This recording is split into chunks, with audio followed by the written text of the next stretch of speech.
Good afternoon. I'm Elizabeth Horner. I'm the Director of Education at the Carlos Museum and delighted to welcome you today to today's AntiquiTEA program. Today's program is one of those wonderful moments that really brings together our permanent collection and the current exhibition. And our Curator of African Art, Amanda Hellman, is here with us today to talk about some beautiful Quranic boards that she brought into the Carlos Museum's collection of African art, and also some pieces in the Wondrous Worlds, Art and Islam Through Time and Place exhibition. And she says she's going to take us on a journey titled The Art of Communicating in the African Islamic World. So Amanda, thank you so much. And everybody, if you'll just put your questions in the Q&A, I will give them to Amanda live at the end so she can answer them live. All right, thanks. Thanks, Elizabeth. So I'm happy to be here with you today. As Elizabeth said, I think I'm going to take you on a little bit of a journey. I think I always scare Elizabeth with my antiquities, but she keeps asking me back, and asking for more. So we'll see what happens. We're going to cover a pretty big expanse of space. There are 2 Quranic boards from Nigeria that anchor us, but also from Algeria and Ethiopia. But what I would really like to think about is the way in which writing is a very literal expression of Islamic faith, but writing in art form or calligraphy has allowed African and Islamic artists to express the meaning of faith and culture in a way that is uniquely African. So, thinking we're going to start with, this sort of very literal transcription of the Quran and end, as you see in the Quranic board on the right, with these pictographs that are really about communicating human emotion. And so I have a 5-step plan today.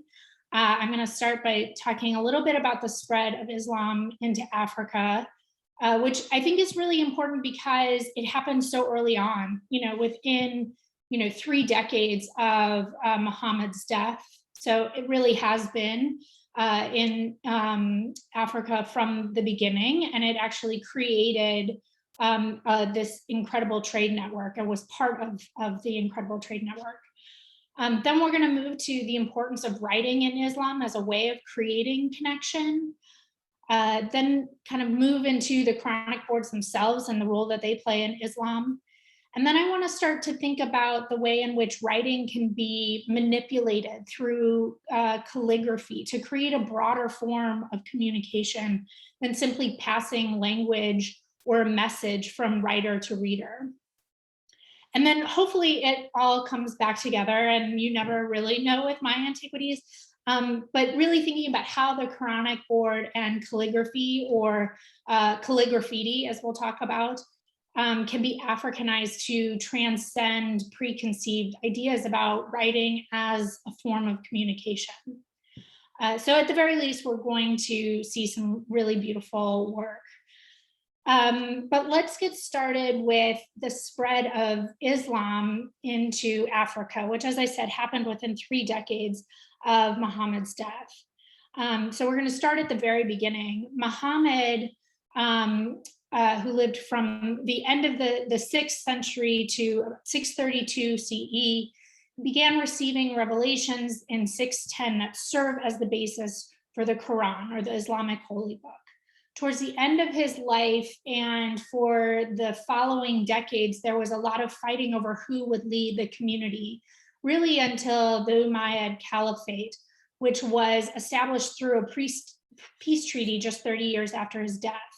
And this is significant because it expands from across the Arabian Peninsula and the Maghreb, which is important for our discussion today. That's the Islamic North Africa, and up into the Iberian Peninsula. This empire lasts less than 100 years, but was meaningful for Africa in particular because it meant that to establish trade via the Trans-Saharan trade route, which connects West Africa, where there was a lot of gold and salt, to the Mediterranean in Europe and the Arabian Peninsula, which also meant the Silk Road. But to get to these places, you had to cross the caliphate. Moreover, access to the Sahel and West Africa was well established by this time, thanks to the use of camels along the trade route. The use of camels in the Sahara became really widespread in the 3rd century, which ended this sort of sporadic trade across the Sahara during antiquity. We're looking at a 14th century map, the Catalan Atlas, and you can see down here, I have a close-up, here's Mansa Musa, and you see sort of that network and that visualized. But these extensive trade routes ultimately led to a really quick expansion of Islam. The development of large trade centers, and of course, wherever there are large trade centers, there are also cultural and intellectual centers, but also the rise and fall of huge empires, such as the Kanem-Bornu Empire, which lasted from the 11th to the 19th century, the Great Mali Empire, which is what you see illustrated here, and lasted from, say, the 13th to the 16th century, and among others, the Songhai Empire, which was really relatively short-lived from the 15th to 16th century. And just a reminder that the word Sahara itself is an Arabic word that means desert. So the spread has really impacted our understanding of the landscape even today. And I want to make one more note before we move on from this, what feels like a slightly tedious history lesson. That the spread of Islam in the 7th century coincided with a change in climate, namely an increased rainfall in the Sahara. And this made the already ecologically diverse desert more inhabitable and allowed for cities, which ultimately became these trade centers, to pop up across the desert. And I think what Islam really did was it led to the spread of Arabic literacy. It therefore provided this sort of lingua franca that was really focused on commerce, but it also provided a common law code. So it really integrated the Sahara and Western Africa into the larger Muslim world. Art historian Cynthia Becker points out that Islam began to serve as a common point of reference among, this really diverse ethno-linguistic community that were linked through the trade routes. What's critical for our discussion today about Quranic words, which are tools to aid in the understanding, practice, and dissemination or proselytization of Islam, is that these trade centers became centers for Islamic study and scholarly development. Thus, trade created urban centers and empires, and urban centers led to scholarly and technological advancements. Secondly, it's important to note that Islam has never been a rigid religion that prevents any sort of cultural influence. Rather, Islam practice across Africa takes on a local, cultural, visual, and linguistic vernacular. So moving on to the importance of writing in Islam as a way of creating connection. Creating images of humans and animals is not outlawed by the Quran or in the Quran, but, and perhaps contrary to popular belief. Really iconoclasm and non-figurative work goes in and out of style throughout the centuries. But the prevalence of resisting figurative imagery has had an incredible effect on the style of Islamic art, namely the emphasis on, calligraphy and tessellation and design. But Muhammad stood just outside Mecca and listened to the words of God, recited them faithfully, and taught his followers to do the same. And the act of recitation, or Quran, is central to Islamic practice. Across Africa and the Islamic world, Quran schools play a central role in teaching the practice of prayer, recitation, and reading and writing Arabic, so that they can understand the codified verse of God in the holy book of Islam. Central to my thoughts today is not so much that the act of writing and reading Arabic is practicing God's vision, but rather that conveying meaning through line and performance spreads God's message in a way that is culturally understood, regardless of what language you speak. So what are Quranic boards? Quranic boards are a basic educational tool that help a student of Islam learn the verses of the Quran, which, as I said, is critical to fulfilling your duty as a Muslim. And this, the fact that we have Quranic boards that are for studying the Quran and used as this educational tool is something that we see all over the world.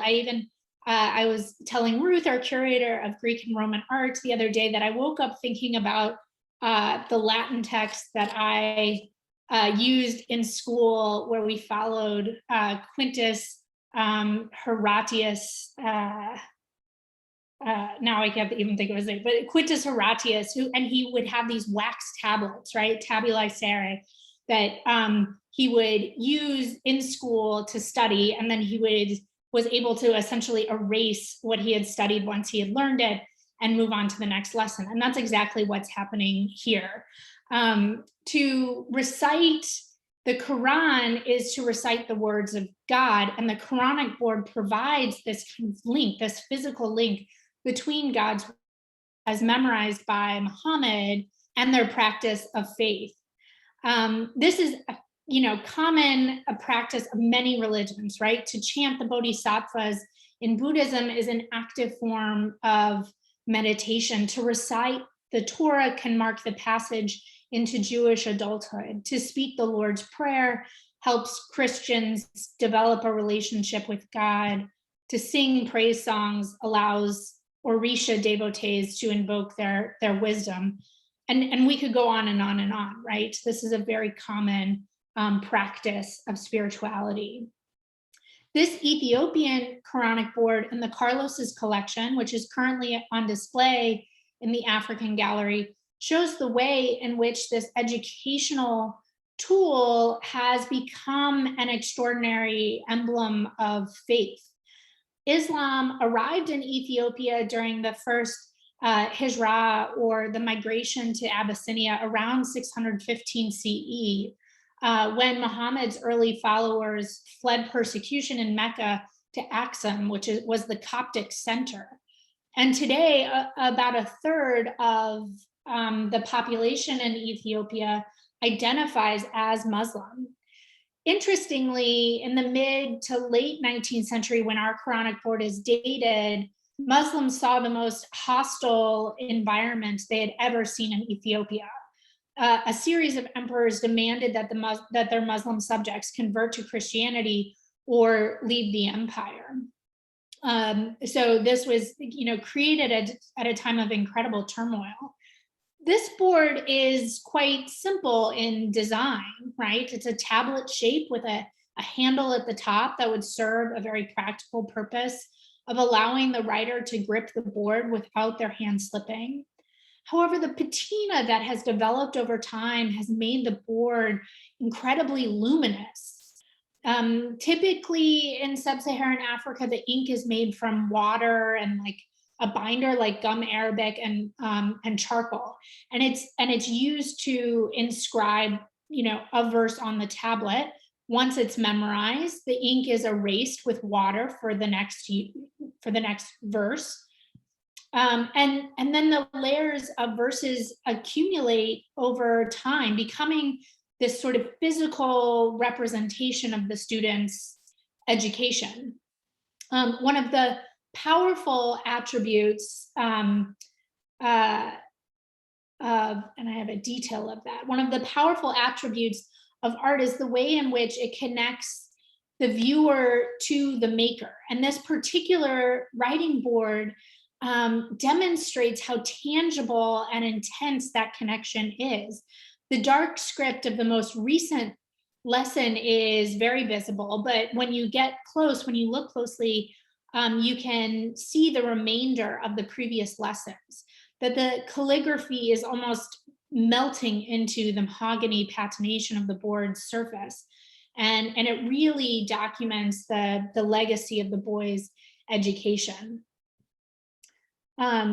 Moving on, the Algerian writing board that's included in Wondrous Worlds starts to expand the way in which we talk about how meaning can be conveyed in a variety of ways. The shape of the board is quite simple, and it's been whitewashed. And while both sides have been used to write on, one side was probably initially reserved, right, exclusively for decoration. And it's painted in this kind of loose, rather calligraphic way. We see cypress trees at the bottom, fish and flowers, and other sort of non-figurative designs contained within this sort of red ribbon that goes around the board. So the cypress trees have been read as symbols of paradise, of Jannah. And, I can think of I found a passage in the Quran in chapter 31 that surely those who believe and do good works will have the gardens of delight wherein they will abide. And Allah has made a true promise, and He is the mighty, the wise. And I feel comfortable reading this symbol as the incentive to be a good Muslim. The exhibition also suggests that several of the symbols combined make up half of the Ashtamangala, or the 8 auspicious symbols that you see, in Buddhism and Hinduism. And I found this reading a bit suspicious, but I thought that these foreign symbols would be easily explained if you look at migration patterns in the late 19th and early 20th centuries from French colonies, say from Laos or Cambodia or Vietnam to Algeria. But there were really no influx of immigrants. So, perhaps these images are a direct reference to the Ashtamangala, or perhaps it's sort of an isolated individual case. But the symbols that stood out as the most obvious to me were the 2 golden fish, which in the Ashtamangala, read of sort of the auspiciousness of all sentient beings, that it means happiness and freedom. But in Islam, fish do have a significant role in the meeting between Moses and Qadir. And Qadir is described but not named in the Quran as a servant, a messenger of God, who meets Moses and his servant when Moses's fish that they were hoping to eat escape. And he asks to follow Qadir to learn from his wisdom. And Qadir agrees, but on the condition that Moses doesn't question his action, but patiently learns the lessons. And upon seemingly transgressing, Qadir destroys a ship, he kills a young man, he builds a wall in a town that had denied them hospitality. Moses does question his actions, and he's cut off from Qadir, but only after he explains that some acts which seem to be malicious are actually merciful. And this is in chapter 18 of the Quran. On the Quranic board, I could see a symbol that speaks to this passage as a reminder to listen and to learn, not to assume you know why you are learning what you are learning until you have earned the wisdom to understand why the lesson was taught. So all of a sudden, the Quranic board not only provides a space in which you can learn the verses, but in a more visual way, a reminder of why you're doing what you're doing. So we move from a Quranic board that is clearly all about function. You write, you memorize, you wash away, repeat, to one that incorporates this sort of visual scheme that acts as a lesson, right, of itself. But we also have a Quranic board from northern Nigeria that takes the decoration of the board even further and helps us understand how it can be culturally individualized. And I'm sorry for the picture of on the right of the back or the front side of the Quranic board. But I wanted to point out this Fulba textile as well, which is a larger ethnic group.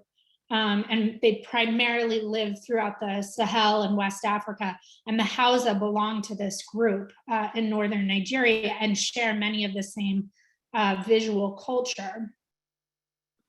And here you can see similarities between the patterning on the Quranic board and this woven textile, which really situates the Quranic board within the visual language of the culture that used it, right? In fact, the designs are really front and center. They take up more space than the lesson that is being taught. So I think that this becomes really important to think about the idea that this is not just an Islamic Quranic board, but a Hausa Islamic Quranic board. And I'm going to take a slight detour here because I want to make an important point about intention. This is the hunter shirt that's in the Carlos collection, and it has leather amulets that are sewn across the front and the back of the shirt. And this is a common feature of these apotropaic garments. And actually, you know, throughout the Sahara, these amulets are always found, you know, in different contexts and throughout the Sahara. And they're often stuffed with Quranic inscriptions, and they use the same tan leather that's used to bind books, you know, in cultural centers like Timbuktu. They are often using paper also that's imported from North Africa, Spain, other parts of Europe. And each of these shirts is unique. Every hunter constructs his own shirt over the course of his life to reflect his skill as a hunter. He'll dye the fabric, attach talons and horns and teeth of animals that he's killed, and you know, include medicine in pouches, mirrors that reflect light. And these shirts are an important part of a hunter's protection and his power. The apotropaic leather packets contain small pieces of paper, and as I said, they're often written with verses from the Quran. And while we've not opened any of these packets on the Carlos shirt, Renee Stein, our conservator, has done a CT scan, and we know that there is paper inside. And in some cases that we've seen in other examples, the paper has Quranic inscriptions. In other cases, the paper has this sort of Arabic-like script that sort of mimics an inscription. And in other cases, still the paper is blank. And I bring up this example because I can imagine that the act of inscribing on the paper or just saying a prayer as the paper is folded has the same power as actually writing the words. And I suggest this because in order to give language meaning, right, you have to have a receiver of the message who understands that language. But to activate the guardians of the hunter, this personal amulet doesn't need to have a literal transcription of the words of God. So I hope that in this section, we've kind of progressed from seeing how language is used quite literally to the way in which it can be used in a more abstract way. And the role that design and line plays leads us into our next section, where I hope to talk about the way in which calligraphy is a broader form of communication than simply communicating language from writer to reader. Calligraphy is highly controlled. It's highly controlled. It's a practice that's passed down from artist to artist in rather traditional ways. But perhaps most importantly, and the way in which I want to talk about calligraphy is as a visual art. The fact that it produces letters and can be read is only one component of the art form and isn't a requirement. So rather than, I'd like to think about the role of line as a direct extension of the artist's hand to create a connection between the producer and the receiver of knowledge, and how that becomes the most prominent form of communication. My example of this comes from an Egyptian artist named Baiya Shahab, who, for her piece 1,000 Times No from 2010, she collected 1,000 different no's throughout Egypt, from no's on tombstones to street signs. And if you can see in the detail on the right, some of the calligraphic fonts are quite legible, right? That you can see it's the same shape, just sort of a different font, right? But some are so stylized that they are, to me, to my eye, are not recognizable as the same word as some of the other ones, right? But this has really made me think about two artists. So you can see the range of calligraphy, right? And this has made me think about two artists in particular who use calligraphy.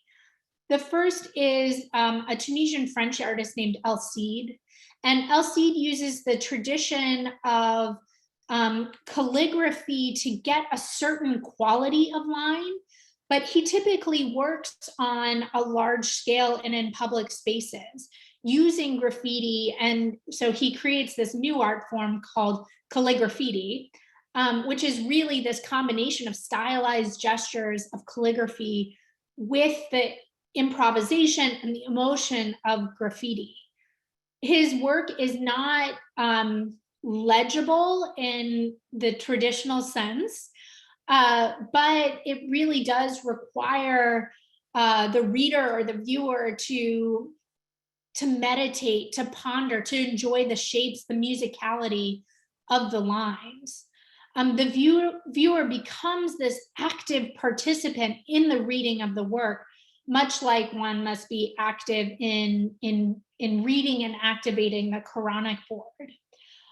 In one of his most famous works on the Jara Mosque in Gabes, Tunisia, he picked a verse from the Quran that says, quote, "O humankind, we have created you from a male and a female and made you people and tribe, so you may know each other," end quote. And it's really, I think, for El Cid, this is the mosque in his hometown in Tunisia, a universal call for peace and tolerance, and acceptance, and happening in 2012. It's really, I think for him, it's coming from the entire Islamic world, which has not been always portrayed well in the media. And this next picture is for the group that traveled with me last year to the Aga Khan Museum in Toronto around this time, just a couple of weeks ago. A year ago. This is another work that was featured in an exhibition, Don't Ask Me Where I'm From, at the Aga Khan Museum.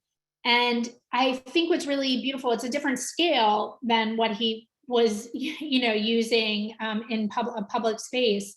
But again, it really requires the viewer to come in to alter the text, right? To actually flip those little blocks, which really alter the work itself. So again, this sort of activation and the way in which it affects the overall composition and the use of line, I think is really what drives him to communicate with the viewer. Another artist who helps us understand this underlying point of how calligraphic art can really transcend the use of language is a Sudanese artist, Ibrahim Al-Salahi, who was featured in, I think, an earlier version of the original version of this exhibition of Wondrous Worlds. And it's really the importance and meaning of calligraphy leads us to this interesting point, which I kind of brushed over earlier. And that's that if writing is a way to communicate between a writer and the reader, what I wonder is, does it matter if the script is actually words, or can the artist convey information using the emotive quality of calligraphy to communicate rather than language? Al-Salahi's father, Al-Salahi's one of the most interesting artists I can think of, and has a really incredible story that has actually really only recently come to light because of his work being collected in more museums. But his father was in charge of a Quranic school, and so he learned in a very formal way to read and write and practice Arabic calligraphy. In They Always Appear, Al-Salahi uses a calligraphic vernacular drawn from this formal training and combined it with his formal training in painting at the Slade School in London. Uli Bayer quoted Al-Salahi in a 1993 article about this series, which there's a series of 8 paintings in this work, They Always Appear. And Al-Salahi says, quote, "I limit my color scheme to somber tones. In the next step, I wrote letters and words that did not mean a thing. Then when I felt I had to break down the bone of the letter, observing the space within and the space between a letter and the other on the line, I wanted to see what was there and find out their basic components and origins. In place of those broken up letters, I discovered animals and plant forms, sounds, and human images, and what looked like skeletons with masked faces," end quote. Indeed, and I won't go into it here for too long, but the longer that I looked at this work, the more I saw, which I think was the artist's intention more specifically than what I saw, is just that I started to see forms appear. And I really think that this is an ode to the power of line. And as another, go on all sorts of detours, right? But my husband is an artist, and I was asking him, about this presentation, whether or not I was making sense, which probably one should never ask their partner, but he waxed quite poetically about how he sees the line working. And he's a drawer, predominantly. And he talked about how he often sees the formal elements, line, form, composition, color, texture, as an orchestra with line as the conductor. And I think that sounds like it's coming from someone whose primary medium is drawing, someone who's primarily concerned with mark making. But it's such an interesting case for the way in which line can take us through a work, whether it is literature or visual art, and ultimately lead us to meditation, or more importantly, being present, that it communicates with us regardless of whether or not we speak the same language. And the series They Always Appear explores the visual potential of an iconography that's perceived perhaps as traditionally Arab or African. It really, to me, pushes language and iconography. Okay, so let's take this home. how the Quranic board and calligraphy or calligraphity can be Africanized, and how this helps transcend preconceived ideas about writing as a form of communication. So let's look at the other Quranic board in Wondrous Worlds by a Nigerian American artist named Victor Ekpuk. He uses what we have established is a traditional medium of the Quranic board to transmit knowledge and drawing as a form of writing, or more accurately, communication. But instead of Arabic calligraphy as his inspiration, he uses NCBD, or these pictographs from the Cross River region of Nigeria, from Southeast Nigeria. NCBD was used to decorate, skin in tattooing, calabashes, sculpture, bronze, weapons, clothing. You could write it on your house, and there are thousands of symbols, which about 500 have been sort of recorded and translated. But we also know that its earliest use, it dates as far back as 400 CE.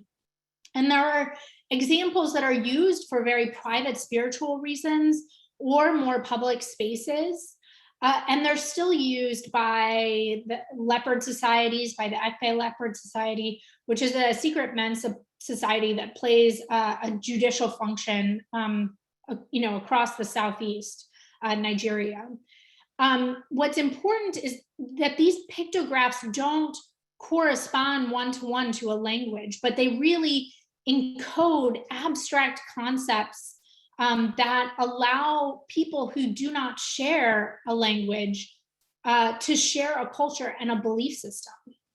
Now, Ekpuk takes these traditional forms and he creates his own visual language. So he's not using the pictographs in a literal way. He's sort of using the tradition of pictographs.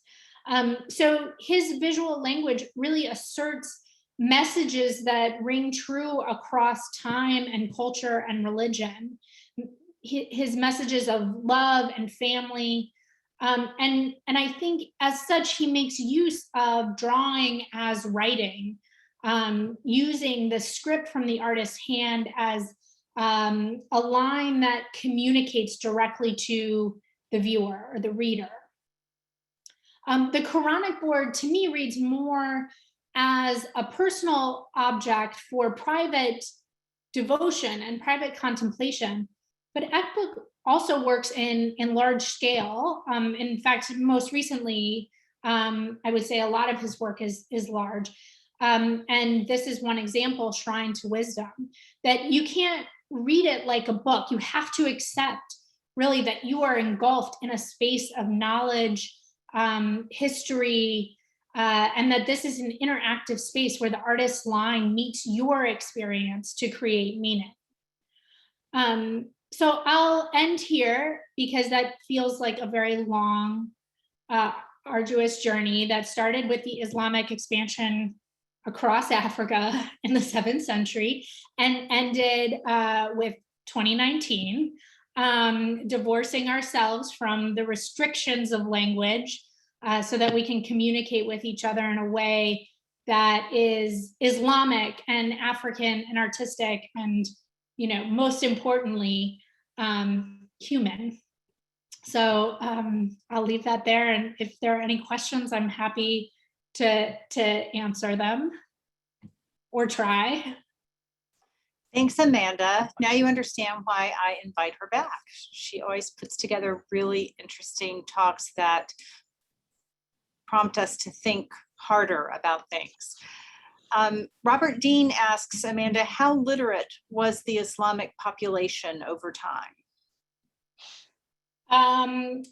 That is probably a very difficult question because of just the expanse of the empires and the constant sort of change, the fluctuations of the empires. But it was definitely a critical component of Islamic life, that was a really important that education and reading and writing in particular were really critical. And in part, it was done through the Quran, which was not necessarily sort of everyday Arabic. I mean, it is an incredibly challenging text, even for Arabic speakers. But I mean, Quranic schools are something that started from the very beginning of Islam in the 7th century. And still exists today. And they've gone through all sorts of changes, and the like sort of public sentiment about them have certainly fluctuated over time, but it has always been sort of a key component to Islamic practice. So mostly you're getting props in the chat and in the Q&A more than actual questions, although Felix Almeida wonders if you have a map that shows the extent of Islam across the Sahara beyond the Mediterranean. I don't know if you want to go back to that beautiful map that you showed early on. I can definitely do that. Let's see. It was actually very challenging to find a map that I felt illustrated the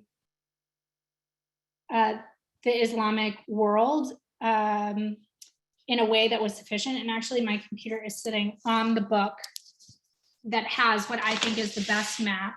So if you would excuse me for adjusting.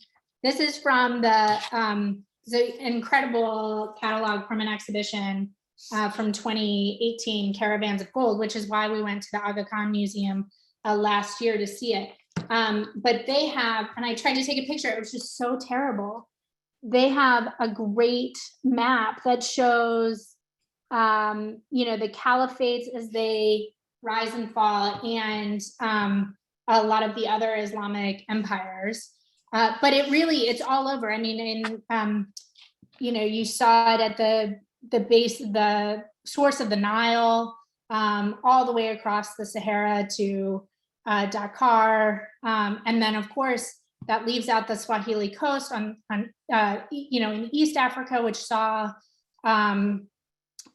Islam arrive in like the 8th and 9th century. So it's it really did spread far and wide and really quickly.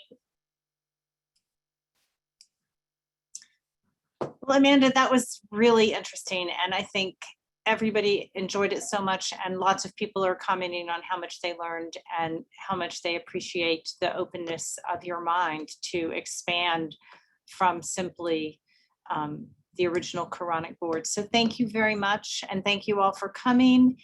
And wait, here's one more. It seems as if Islamic teaching, even in early times, included learning to read so that the Quran could be understood. This seems very different than Christianity during those same times when artists painted images to tell the biblical stories. So it's an interesting comment, not really a question. I don't know if you want to respond to the comment. Yeah, I mean, that's what the Reformation was certainly all about, was being able to translate the Bible, and that of course didn't happen until the late 15th, 16th century. So it is very different. I don't know that, and I think that story between Moses, that the story of Moses and God's servant really does point out the idea that it wasn't necessarily to interpret the Quran, which is also something different, right? That you still need someone to facilitate that, but that you were getting this the direct language of God. Thank you very much. I will ask you again to do more of these. Thank you. Good night, everybody.